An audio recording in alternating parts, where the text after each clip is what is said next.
Boa tarde, pessoal. Para mim é uma honra estar aqui num evento do Centro São Bento, que, embora eu tenha vindo lá do Rio Grande do Sul, e da zona sul do Rio Grande do Sul, né? do sul, eu tenho um grande relacionamento de amizade com os membros do Centro São Bento. Já estive no Rio de Janeiro justamente para gravar aulas para a Universidade de São Jerônimo, a convite desse pessoal que está fazendo uma grande obra de apostolado na nossa terra de Santa Cruz. O tema com que eu vou ministrar é um tema que eu tenho me dedicado há alguns anos, desde que Deus, Nosso Senhor, foi misericordioso o suficiente para achar uma esposa para mim. E no momento em que eu tive família, eu vi o quanto nós precisamos salvar e formar todas as famílias. Começando pela minha, que eu nunca coloquei como modelo e não coloco como modelo, ainda que tenha escrito um livro sobre família. As pessoas até perguntam, escreveu um livro sobre família dando dicas de como é que faz em casa. Não, eu estou dizendo o que eu não faço e deveria fazer. Né? Eu não tenho que me colocar como exemplo. Eu coloco aquilo que a igreja nos ensina e dou os exemplos dos santos. E procuro segui-los. Se sigo, louvado seja Deus. Se não sigo, que Deus me coloque nesse caminho. Mais ou menos parafraseando Santa Joana d'Arc, quando respondia aos ingleses. O tema da nossa palestra é Educação e Defesa da Fé em Família. Quando o Bruno me disse que o tema geral da Liga seria a defesa da fé, e eu, nos últimos tempos, tenho me dedicado a esse apostolado de família,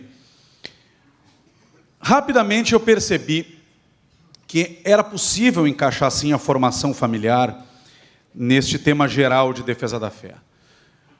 Porque, como leigos, casados, o nosso primeiro meio onde nós vivemos e que deve ser evangelizado, e que deve ser convertido para Cristo, que deve ter colocado os seus joelhos diante de Cristo Rei, aceitar o senhorio e o reinado de Cristo, são os nossos próximos. Né? E se nós somos casados e nós temos filhos, são os nossos filhos.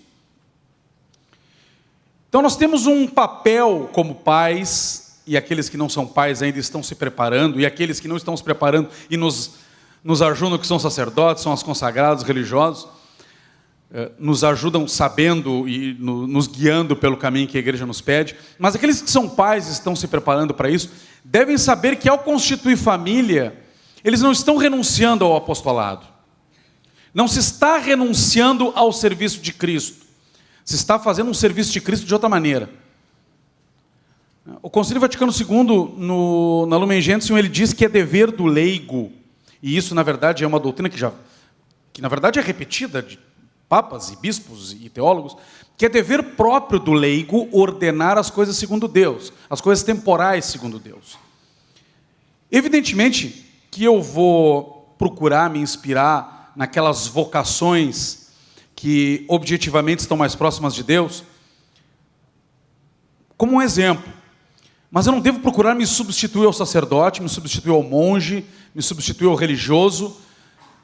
E assim como é um erro terrível que nós vemos hoje, que o Bernardo tem denunciado muito no seu trabalho, que é aquela laicização do clérigo, também é um erro, de feições demoníacas, porque nós não percebemos a clericalização do leigo. E a clericalização do leigo não leva ao reinado de Cristo Rei, ainda que pareça levar, porque há um exterior cristão, um exterior religioso, um exterior de piedade, mas não há um cumprimento de vocação. Então, nesse sentido, eu como pai, serei tão mais santo, ou tão mais obediente a Deus, ou tão mais piedoso, na medida em que cumprir as exigências da minha vocação de marido e de pai. A própria Sagrada Escritura, em Provérbios 22, versículo 6, nos diz: ensina a criança o caminho que ela deve seguir, mesmo quando envelhecer, dele não há de se afastar. Isto não é um conselho da Sagrada Escritura. Isto é um mandamento. Isto é uma ordem. É mandatório, não é? Ensine se você quiser, talvez seja bom, quem sabe. Ensina e pronto, é mandatório. E é mandatório não nos livros que eu escrevi, é mandatório no livro que Deus inspirou com que os geógrafos escrevessem. Então nós temos que ensinar às nossas crianças o caminho que elas devem seguir, que é o caminho de Cristo. Aliás, ele mesmo não simplesmente apontou o caminho, mas se disse o caminho. O caminho, a verdade e a vida. Tudo isso nasce dessa vocação, entendendo o que significa o matrimônio. Então, a base do nosso apostolado matrimonial, do nosso apostolado familiar, nasce de uma compreensão correta do matrimônio. Todo mundo sabe que o matrimônio é um sacramento, certo? Mas muito poucas pessoas conseguiram perceber em que sentido é sacramento. As pessoas com quem nós temos falado, e não estou falando de vocês, que nós somos uma plateia privilegiada aqui na Liga Cristo Rei, mas em muitos lugares por onde eu ando, as pessoas não têm uma definição muito clara de sacramento e imaginam que o matrimônio é um sacramento apenas porque tem um rito religioso, porque é celebrado na igreja, porque tem um sacerdote, porque tem pompas. Ora, um funeral também tem um rito, um funeral também tem pompas e ele não é um sacramento. Uma procissão é liturgia também, mas ela não é um sacramento, ela também tem pompas, também tem sacerdote, tem incenso, tem cantos, e ela não é um sacramento. O que define o sacramento não é a existência de pompas, não é a existência simplesmente da liturgia. O breviário é litúrgico, né? A liturgia das horas é litúrgica, mas ela não é um sacramento. Então não é a existência de pompas, não é a existência de sacerdote, não é o incenso, não é canto gregoriano, não é isso que define o matrimônio como um sacramento. O que é um sacramento? É um sinal da graça, é um canal da graça. E os protestantes, pós-Lutero, né, Lutero ainda reconhece sacramentos, mas depois de Calvino, que também reconhece 2 sacramentos, e já faz uma revolução ainda maior que a de Lutero, mas depois de Calvino, que já não reconhece mais sacramentos e apenas ordenanças, eles veem os sacramentos como concorrentes da graça, né? Concorrentes da graça porque eles não entendem que os sacramentos eles não são como que aqueles que dão a graça por si só, eles são os meios pelos quais a graça vem. Colocar os sacramentos em oposição à graça é como colocar a caixa d'água em oposição à torneira. Nós dizemos, não, mas a água vem ali da caixa d'água, do reservatório. Sim, mas tu não toma banho no reservatório, tu abre a torneira, abre o chuveiro e tu toma banho.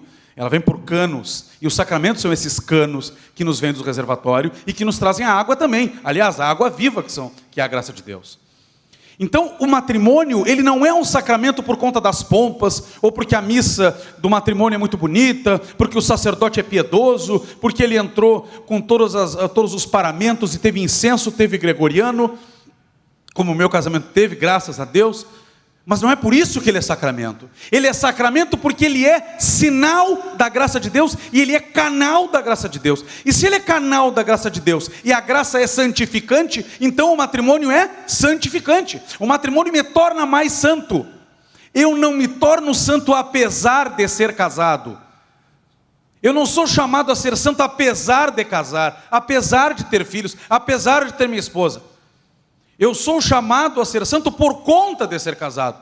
A minha esposa é ainda mais chamada a ser santa por ser casada comigo, porque eu sou meio da santificação dela.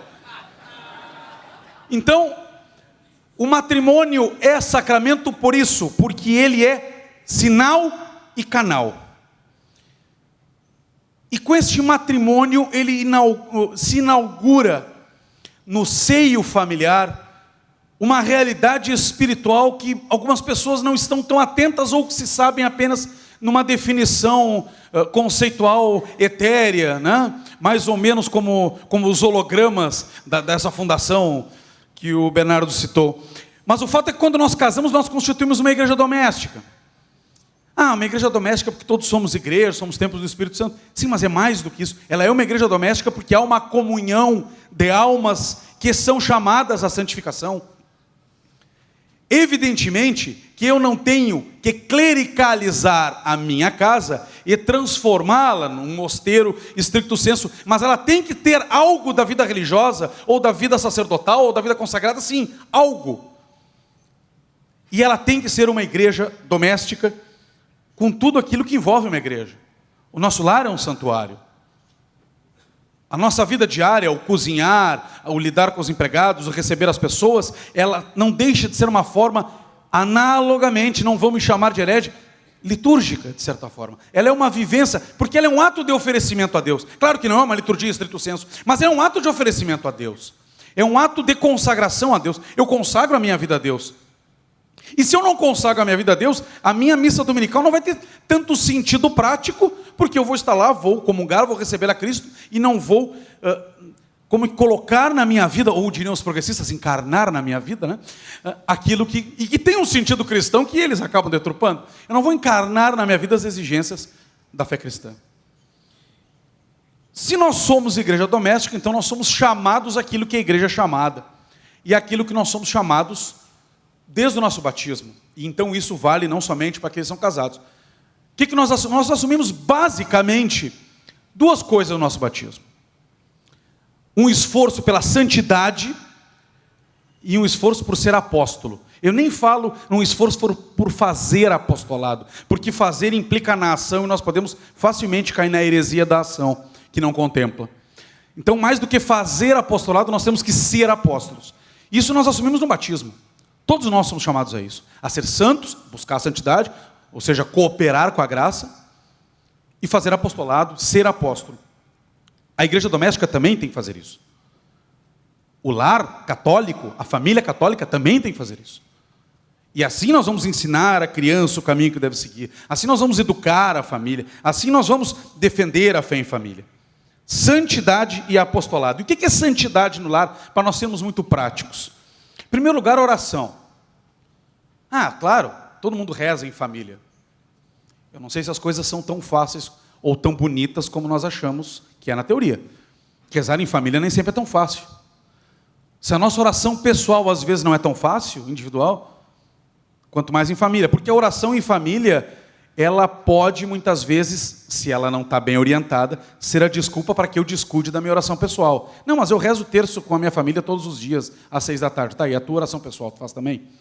Muitas vezes nós ficamos colocando como que óbices, ou colocando a vida espiritual individual contra a vida comunitária, né? Que no caso, comunitária dentro do seio da família. O fato é que uma oração se alimenta da outra. Eu tenho que buscar essa oração. Isso é a minha forma de santidade. Não tem como buscar o autor da santidade se eu não me relacionar com ele. E eu me relaciono com a oração.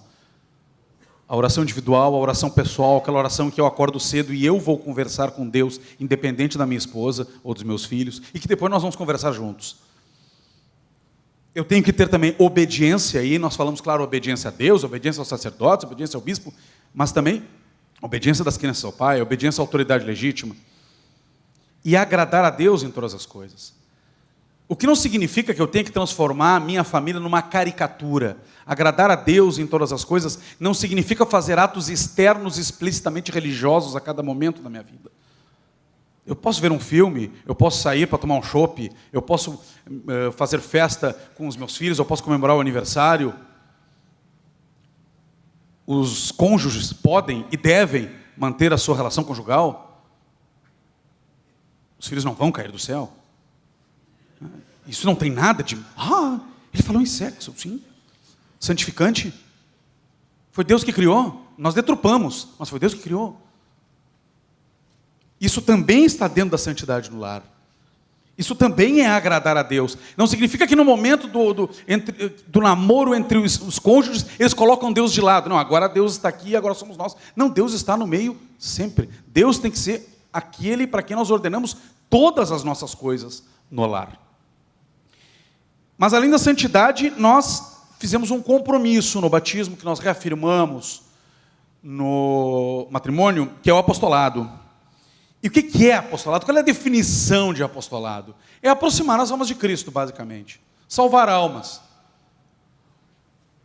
O que não necessariamente, eu volto a dizer, significa uma pregação explícita. Não significa que eu tenho que pegar o microfone e botar os meus filhos bem agora. Não é um culto protestante. Eu não tenho que simplesmente ter atos explícitos religiosos, embora tenha que ter eles também. Mas toda a minha vida deve ser apostólica. O meu serviço à minha esposa, mas como serviço, mas o marido não é a cabeça do casal? Sim, mas e a autoridade no cristianismo não é justamente o serviço?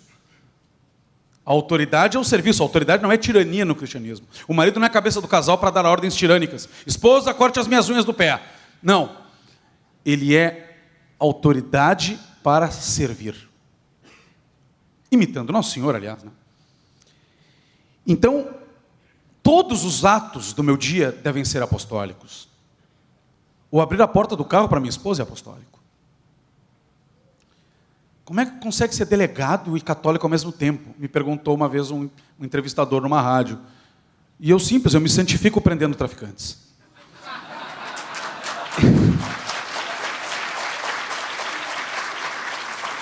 e quero santificar os traficantes, né? E é interessante perceber que as pessoas têm essa dicotomia mental, né? Que, ele é católico aos domingos, vai à missa, mas aí depois ele vai para a delegacia. Sim, eu vou para a delegacia fazer o quê? Trabalhar. Se eu vou trabalhar, eu vou me santificar. Se eu tenho esta noção de santificação do meu trabalho. Por quê? Porque eu consagro o meu trabalho a Deus. O que importa em dizer que eu devo fazer o meu trabalho da melhor forma possível, com um viés apostólico, procurando também aproximar pessoas de Cristo. E mesmo que eu não faça isso explicitamente, em 10 anos de Polícia Civil do Estado do Rio Grande do Sul, eu vi que inclusive os meus subordinados, muitas vezes, vêm se aproximar de mim para tirar dúvidas teológicas, embora católicos não o sejam. Mas quem sabe daqui a algum tempo possam se converter com alguém que tenha dons de oratória e de convencimento melhores que os meus e possa levá-los ao sacramento da confissão. Mas o fato é que Deus me chama para colocar pequenas sementinhas nos meus subordinados. E isso acontece. Por quê? Porque vem que eu não vivo de uma maneira dicotômica, nós não temos que ter uma vida compartimentada. Agora eu sou católico, agora eu sou esposo, agora eu dou palestra na Liga Cristo Rei, agora eu sou delegado de polícia e fico dando tiro em vagabundo. Não, não é assim que funciona. Eu sou católico ao ir à missa, eu sou católico ao fazer um churrasco, eu sou católico ao encomendar filhos, e eu sou católico ao dar tiro em traficante. Eu sou católico a qualquer momento, então eu tenho que me santificar. E isso na família significa manter a fé a todo momento. Salvar almas é apostolado, aproximar pessoas de Cristo é apostolado, no serviço, mas quais almas? A do vizinho? A das pessoas que vieram na Liga Cristo Rei? Que bom, quero aproximar as almas de vocês de Cristo. Que bom, vão lá se confessar, tem um monte de padre aí. Mas não adianta nada eu estar aqui na Liga Cristo Rei e aproximar, ou ser instrumento para a aproximação de vocês de Cristo, se eu não aproximar a minha esposa e os meus filhos, que eu deixei lá em Piratini, no sul do mundo, com a minha esposa, que está lá também tentando santificá-los, rezando o terço com eles, ou como me mandou no WhatsApp agora, que acabou de manhã, estragou uma surpresa das crianças, porque notou que estava muito quieto lá por umas 7 da manhã, onde estão? E desce as escadas, nós moramos em casa, e dessas casas as crianças, a mais velha tem 8, a mais nova tem 3. Todas elas estavam preparando um café da manhã para a mamãe que estava sozinha. Isso é apostolado delas para com a minha esposa, porque fazem isso por amor. E por amor a Deus, porque foi incutido neles que eles sirvam. Foi incutido neles que eles amem, e amem de maneira concreta. Amores são obras, não são palavras. De maneira concreta. Concreta. O apostolado é uma forma de caridade.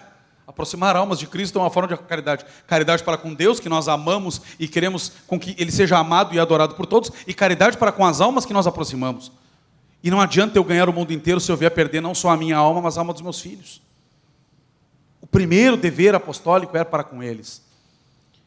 Quando eu lancei o curso, eu e minha esposa, como catequizar seus filhos em casa, as pessoas acharam que nós estávamos competindo com as paróquias. Bem, com as paróquias ruins nós estamos, mas não é para tirar das boas paróquias, é para complementar, de uma certa forma, mas sob outro viés, é para exercer o legítimo sacerdote dos leigos, sacerdote batismal, que não é invenção modernista, a deturpação é invenção modernista, mas sacerdócio universal é o que sempre existiu. Lutero é que começa a querer separar, né? Nós, como católicos, a gente não tem tantas oposições. A gente aceita o A e aceita o B. A gente aceita a soberania da graça e aceita a liberdade. É por isso que a igreja é católica, ela é universal, ela abarca tudo. Também é nisso a universalidade da igreja. E, por conta disso, nós, lá em casa, procuramos fazer essa catequese com as crianças, não simplesmente para protegê-las de doutrinas errôneas, mas porque é nosso dever, mesmo que seja uma excelente paróquia, com um excelente padre, com uma excelente catequese, isso não exime o pai de dar os fundamentos da fé católica para os seus filhos. Como mesmo que o filho esteja no colégio, não exime os pais de dar aula em casa ou de instruí-los em casa. Eu sou família educadora, eu sou homeschooler, que bom, ótimo, mas não são só as famílias homeschoolers que têm que educar seus filhos em casa. A família homeschooler, ela educa exclusivamente em casa. Mas as outras famílias que dão seus filhos para o colégio, por um motivo ou por outro, ou por uma opção, elas não se eximem do seu dever de educar. Todos nós temos que educar os nossos filhos. E educar os nossos filhos também na fé. Se a matemática é importante, muito mais salvar as almas. Eu tenho que salvar as almas dos meus filhos. Sabemos, então, que temos esses dois chamados, santidade e apostolado. Quais são os meios? Bem, em primeiro lugar, crescer na graça. Em segundo lugar, formação. Isso é uma forma tanto de alcançar a santidade, como de fazer apostolado. Nós vimos que, pela doutrina da igreja, que não há esta dicotomia entre a formação e a santidade. A não ser que nós queiramos inchar de conhecimento. Ou como nas sandálias do pescador, que quem já leu o livro ou viu o filme, há um determinado momento em que um cardeal, e eu não me recordo, faz muitos anos que vi, e em que um cardeal, que era o prefeito da congregação do Santo Ofício, disse que tinha medo de, ao ser julgado por Deus, fosse percebido que ele era apenas uma enciclopédia ambulante de dogmas. Quando, na verdade, nós somos chamados a amar Nosso Senhor. O conhecimento, a formação, ela não é um fim em si mesmo. Não é para nós nos incharmos. A erudição é importante para o abastecimento, para o serviço, para o apostolado e para a santificação. Então, o crescer na graça e a formação, didaticamente nós podemos separar, mas no fundo elas são a mesma coisa. E o crescer na graça importa na oração, que nós já falamos, no cultivo da fé, ou seja, não é fé, eu creio em Deus, eu sinto. Não, fé, o cultivo daquilo que Deus revelou e que nós temos que aderir, pela nossa vontade, pela nossa inteligência. Sacramentos, sem vida de sacramento, não tem vida espiritual. Corresponder à graça pelo esforço da vontade. Tudo é graça, sim, tudo é graça, mas nós temos que corresponder. E quando nós falamos em formação, e aí nós nos encaminhamos para o final, nós não estamos falando de uma formação também compartimentalizada. Eu gosto de falar em formação integral. Não tem nada de holística, tá? E coisa. Formação integral é uma coisa própria da igreja, né? Isso já vem de Hugo de São Vítor. A formação tem que ser integral, ela tem que ter um sentido. É uma formação humana, porque a graça supõe a natureza. É uma formação espiritual profunda. E eu não estou falando para uma formação espiritual em grupos, em centros que também podem existir. Eu estou falando no lar. É dever do pai fazer isso. Evidentemente que nós sabemos que alguns pais, algumas mães não têm a formação suficiente, mas dentro da sua formação, dentro da sua cultura, ela tem que procurar passar aquilo que ela sabe. E delegar para quem pode resolver também. Bons padres. Humana, espiritual e intelectual, e no intelectual nós falamos intelectual geral e intelectual doutrinária, e também apostólica, preparar os filhos para também transmitirem aos outros aquilo que eles aprenderam. Quantas vezes meus filhos em casa dizem, mas o filho da fulana lá me disse que gosta de funk. Nós não, né? Eu disse para ele. Aí ele disse que eu sou um idiota, eu disse, não, eu sou um cristão. Os meus filhos não são melhores que os outros, eles estão repetindo o que eles estão aprendendo em casa. A nossa vocação como casados é altíssima. O nosso dever como pais, como maridos, como esposas, é precioso e é de uma responsabilidade enorme. Nós temos almas para salvar. Os sacerdotes têm as almas das paróquias, têm as almas dos movimentos, as almas dos grupos. Nós temos poucas almas dos nossos filhos. E muitas vezes, mesmo com tão poucas almas para salvar ordinariamente, nós falhamos, e falhamos miseravelmente, e prestaremos contas a Deus, nosso Senhor. Pensem nisso, rezem, e saibam que casar não é simplesmente permissão para ter relação conjugal. Casar é assumir uma missão. Casar é assumir uma missão da qual nós prestaremos contas no final da nossa vida. Muito obrigado.